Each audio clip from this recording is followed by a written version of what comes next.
Good day, and welcome to Learn English Differently, Just Listen, a dedicated podcast for English language learners around the world. One podcast at a time for learners aiming to improve both their accuracy and fluency in English, and explore a thought-provoking issue to challenge your thinking and expand your vocabulary. Whether you're preparing for an exam, improving your professional communication, or simply expanding your knowledge, we trust that you will find this episode both informative and enriching. Let's begin. Welcome to The Deep Dive, the show where we take a big stack of sources, research, articles, you name it, and boil it all down to the key insights, custom tailored just for you. Today, we're diving into something pretty fundamental, actually. That big leap, from education, from study into the world of work, especially for young people. We've all heard the stories, right? Like, working while you study is just this massive struggle, maybe even holds you back academically. And then there's that other thing you hear all the time, how it's just getting harder and harder for young folks to find a decent job. Like the odds are stacked against them. But what if that's not the whole picture? What if, young people actually have some unique advantages, things we don't always talk about? So our mission today, unpack all this, challenge those common ideas, and give you a real shortcut to understanding what's really going on. Maybe even find a few surprising facts along the way. Yeah, it's such a relevant topic. And it hits home for, well, everyone, students, parents, employers. The way we usually talk about it tends to focus on the hurdles, the difficulties for young people starting out, but often overlooks their strengths, and the real benefits of certain paths they might take. Our sources paint a much more nuanced picture, maybe even empowering. So we're basically going to tackle two main things today. First, really dig into the real value of working while you're still studying. And second, take a fresh look based on the evidence and how young people actually enter the job market. We're going to, I think, challenge some of those long-held assumptions. It should be pretty illuminating. Okay, let's jump right in then. So working and studying, like you said, the default view is it's a grind, something you have to do for the money, maybe it even hurt your grades. But our sources, they say something totally different. They call it perfectly normal and even, quote, beneficial. That's a strong word. Kind of flips the script, doesn't it? So how does this balancing act, which sounds pretty demanding, actually end up being so, well, positive for a young person's development? Beyond just paying the bills, I mean. That's exactly it. The sources really argue that it's way more than just financing your education. They frame it as enriching experience, something that genuinely prepares young people for independence, gives them a real head start in the job market. It basically turns what looks like a negative into pretty significant positive. Yeah, it's seen as a really positive step. And to really get it, we need to look at it from, say, three angles. The financial side, the professional skills side, and maybe the most interesting bit, how it impacts their actual education and motivation. Okay, let's start with the money then. Because, yeah, that's usually the first thing people think of, right? The need to work. Our sources say work gives young people greater autonomy, lets them pay for studies or, daily expenses. But it's not just about the cash. It's learning to manage a budget, make financial choices, and organize their spending. How big a deal is that, really, this financial independence for prepping them for adult life? Oh, it's huge, way bigger than people often realize. It fundamentally changes how they think about, well, value and effort. This independence means they're not totally dependent on their parents for absolutely everything.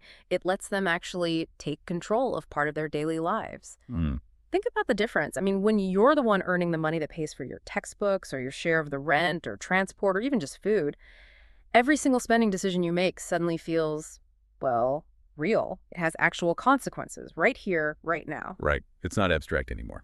Exactly. It's not like some theory from a finance class. This is hands-on. It's real-time budgeting, and the stakes feel high because it's your money.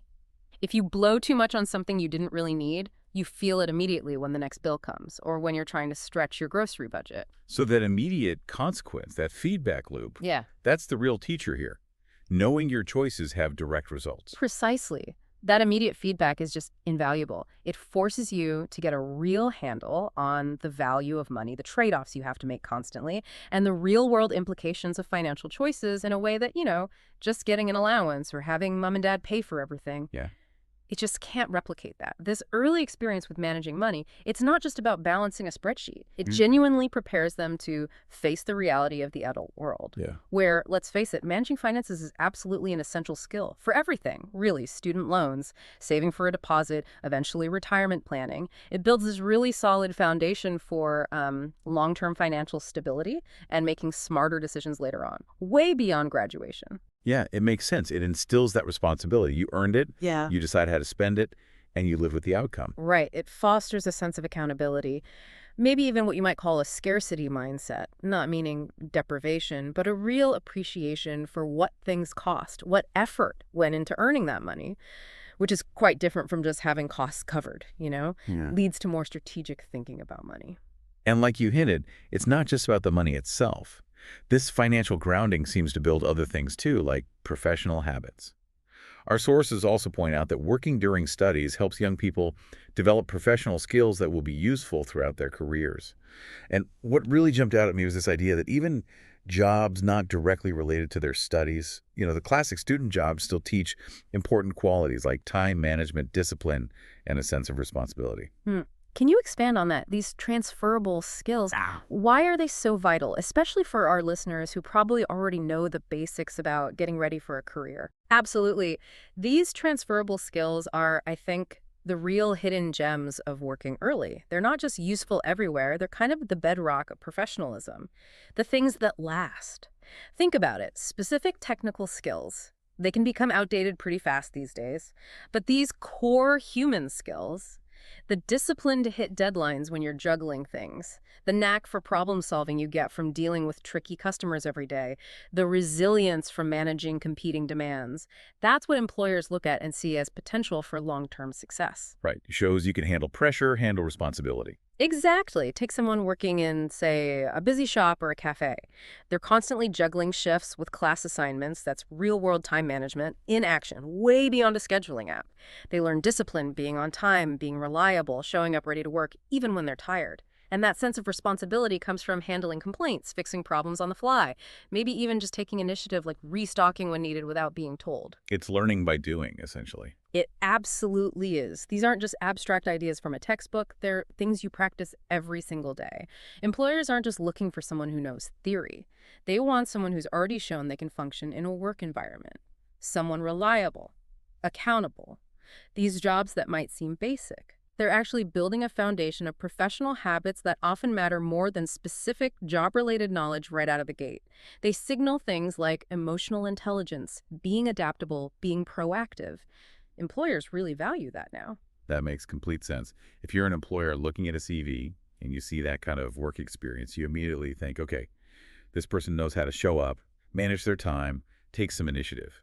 It signals a level of practical readiness, maybe, that someone without that experience might just not have yet. So these different experiences, even in jobs people might see as just student jobs, are actually a way to, as the sources say, enrich your career and differentiate yourself in a competitive professional world. Precisely. They tell employers, you've got the fundamentals down. You have a work ethic. That sets you apart. Taking initiative in a seemingly small role, maybe suggesting a slightly better way to do something or helping a customer proactively that shows potential. It shows you can be trusted with more responsibility later, even in a totally different field. These supposedly mundane jobs, they're like an apprenticeship in being a professional. They build resilience, adaptability, a proactive mindset. Employers often value that even more than just top grades. It shows you're not just smart, but also resourceful and dependable. And it's not only about getting a job later on, is it? This whole process of investing your own time and effort seems to change how students see their education too. Our sources say that financing your studies yourself gives you a greater appreciation of the value of education. That when students contribute directly to their own academic career, they are often more motivated to succeed because they're aware of the personal and financial investment. How does that work psychologically? How does paying your own way actually boost your engagement in your studies? Yeah, this is a really interesting angle and often gets missed. The psychological effect of contributing financially yourself is, well, pretty profound. When a student is working, maybe part-time, to cover tuition or books or even just living costs, their involvement in their studies tends to deepen naturally. Suddenly, every lecture, every assignment, every hour spent studying, It feels different. It has more weight because they know they're paying for it with their own time and their own money. Right, it's not just something being provided for them. Exactly. They attach particular importance to academic success because their own hard-earned cash and valuable time are literally invested in it. Think about the difference. A student whose way is fully paid, they might still be conscientious, of course, but they might see a tough assignment as just, another task to get through for the degree. But a student working 2 jobs to afford that same degree, they might see that assignment as a vital chance to get the absolute maximum value from what they're paying for. So they might be more likely to go the extra mile, choose optional sessions, engage more. Often, yes. They might be more selective about optional lectures or actively hunt down extra resources or really engage with professors because they feel this deep sense of ownership over their education. The commitment feels more existential, not just intellectual. So it's not just about passing, it's about squeezing every drop of value out because they know the cost. That added responsibility encourages young people to be more serious and set themselves clear objectives to get the most out of their training. It sounds like it makes them more, strategic about their learning. That's a great way to put it. Strategic. It shifts their whole mindset from being sort of a passive recipient of information to being an active participant in their own growth. And this early, direct investment, it can absolutely foster a lifelong learning attitude. They learn to see education and skill development not just as a route to a first job, but as a continuous, critical part of growing personally and professionally. They get right from the start that education is an investment, and that understanding often drives them to keep seeking out new knowledge and skills throughout their careers, which, let's be honest, is increasingly essential in the world we live in now. Yeah, that adaptability, that drive to keep learning is huge. It really is. This initial commitment can set a pattern for ongoing self-improvement. Wow. Okay, so that's a pretty compelling case for the upside of working while studying. A really powerful combination of benefits. So just to quickly recap this first big part, working while studying isn't just about survival. It's actually a deeply formative experience. It builds real financial independence, equips you with invaluable transferable skills that employers really want, and maybe surprisingly, it deepens your commitment to your own education. It genuinely seems to turn a perceived challenge into a real advantage. Exactly. And that whole formative experience, that advantage they build, that's precisely what gives young people a definite advantage as they move into the wider adult and professional world. That foundation built through early responsibility really sets them up well, which leads us perfectly into the next big chunk of our discussion. Yes. Where we challenge those common ideas, those sometimes negative assumptions about young people trying to get into the job market. It's time to see if that narrative actually holds water. Right. It gets really interesting for me, because it pushes back against something you hear all the time, this idea that it's often said that it's particularly hard for young people to find work these days. It's almost taken as fact, isn't it? You see it in headlines, you hear people lamenting it. But our sources, they basically say, hold on a minute. They suggest the job search might actually be less arduous for young people than we think.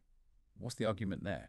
How can that be true? Well, the sources are pretty direct. One literally states, I don't agree with this statement. And it's not just disagreeing for the sake of it. It's based on analyzing the situation differently. Look, of course, young people face challenges, like any group entering a competitive market. That's undeniable. But the argument is they also possess many assets that make it easier for them to enter the job market. We need to kind of shift our focus away from just seeing the difficulties and start recognizing and valuing these built-in advantages. We're going to look at things like their super up-to-date skills, their natural tech fluency, their flexibility, their energy. When you add all that up, it paints a picture where finding work might actually be less arduous than the doom and gloom narrative suggests. Okay, let's break down those assets then. Yeah. Starting with maybe the most obvious one. Their skills are fresh off the press, basically. Sources say they often come out of education with up-to-date skills and recent training, and that educational programs are designed to meet the needs of today's labor market, giving them up-to-date knowledge that is highly sought after by employers. How does that immediate relevance give them an edge over, say, someone with more years of experience but maybe outdated skills? It gives them a really significant edge, actually, because they're literally coming out of systems, universities, colleges, training programs that are actively trying to align with what industry needs right now. Unlike someone who's been in the workforce for 10, 15, 20 years who might need serious retraining to catch up, new graduates often already have the latest methodologies, they know the current tech, they understand the newest theories. Because the courses themselves are adapting. Increasingly, yes. Educational institutions often work closely with companies, with industry advisory boards, precisely to make sure their programs remain relevant. So graduates aren't just learning theory in a bubble. They're learning skills and knowledge that the market is actively looking for, sometimes desperately looking for. Think about fields changing super fast: AI, data science, cybersecurity, green energy, even new digital marketing techniques.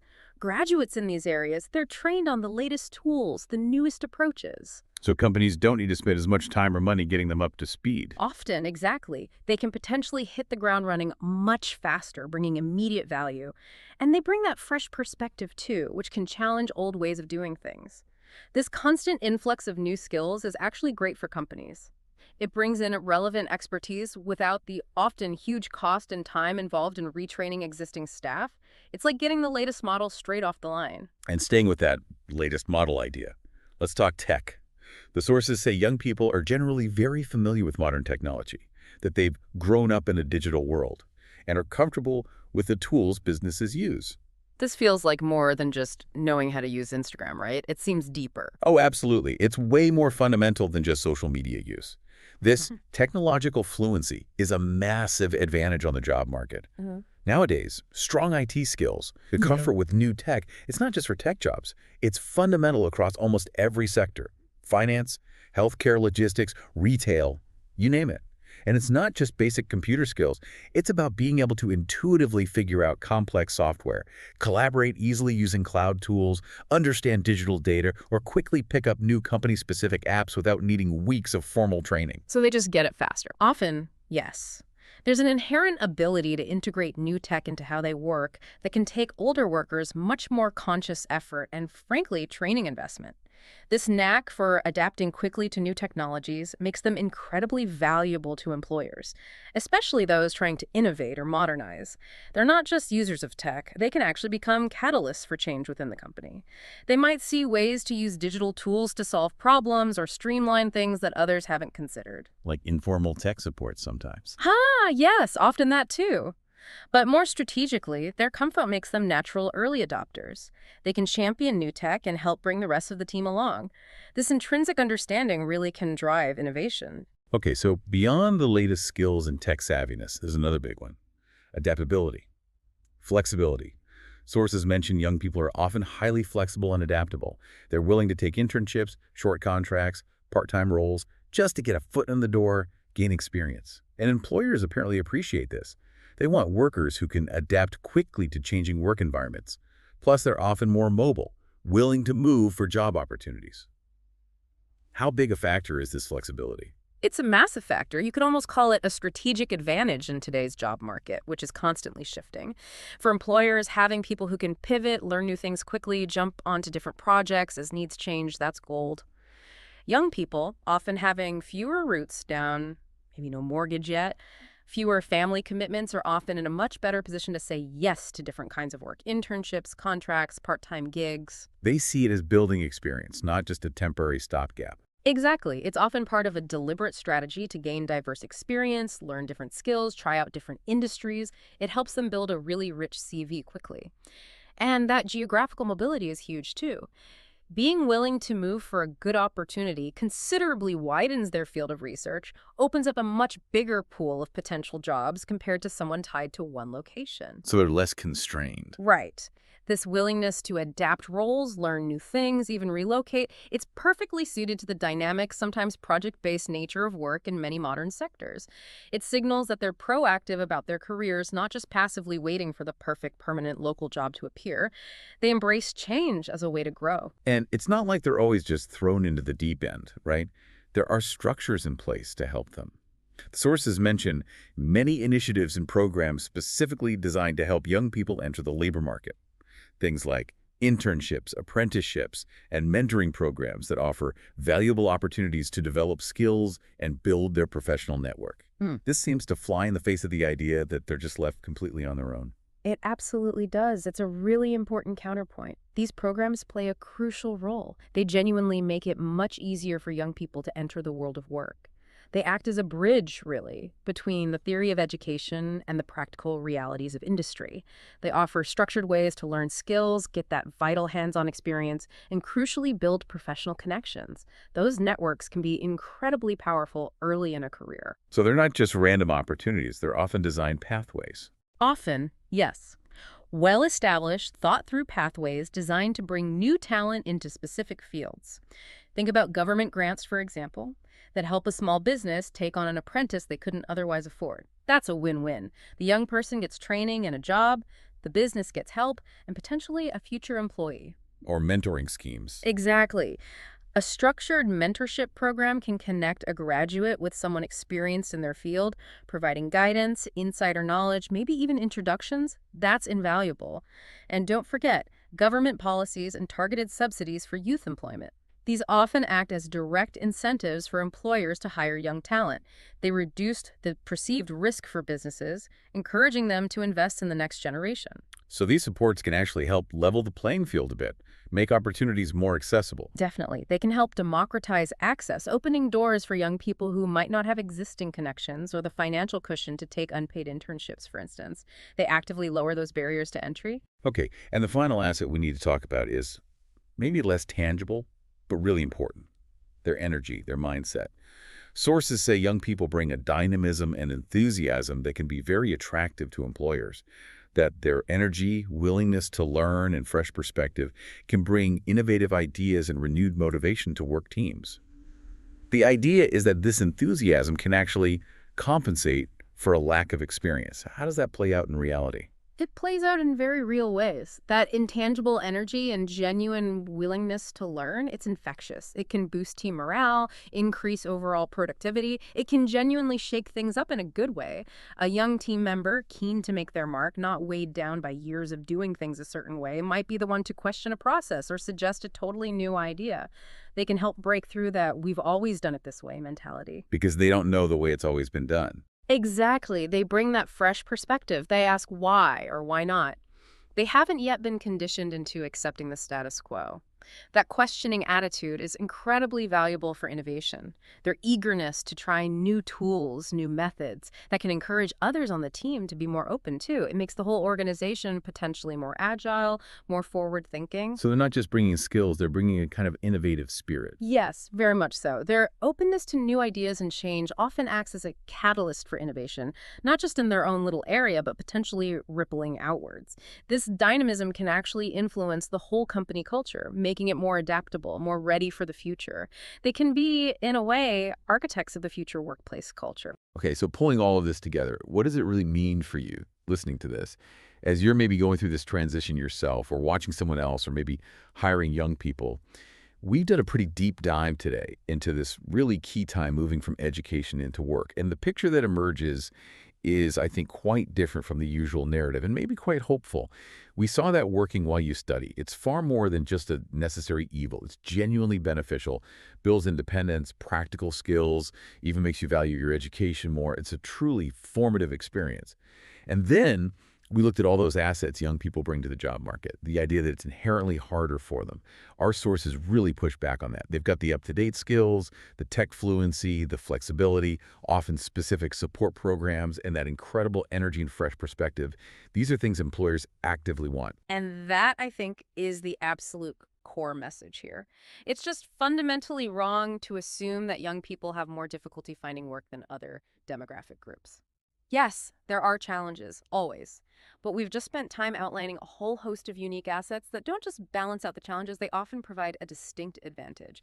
We really need a shift in perspective, I feel, away from seeing young talent primarily through a lens of difficulty and towards recognizing and truly valuing the unique qualities that make them such valuable assets to their businesses and, to society overall. It's time to change that dominant story about youth employment. Move it from being about struggle to being about potential and real contribution. So as you think about everything we've covered today, what's the one thing that really sticks with you? Maybe think about how acknowledging these benefits and assets could change things. Could education integrate work more effectively? Could companies change how they recruit to better spot and utilize these strengths? And here's a final thought to chew on. If these advantages are so evident, so powerful, what bigger changes might be needed in our systems, in education, in industry, in policy, to make absolutely sure we're fully harnessing the dynamism and talent of this generation. How do we ensure their potential is never, ever underestimated?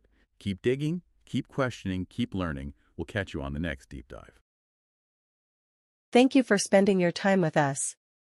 We hope today's lesson has brought you one step closer to greater confidence and clarity in your English communication. If you enjoyed this episode, feel free to subscribe and share it with others on a similar learning path. Before we go, here's a thought to carry with you. Learning another language is not only learning different words for the same things, but learning another way to think about things. Flora Lewis. Keep learning, stay dedicated, and we'll see you in the next episode. Goodbye, and take care.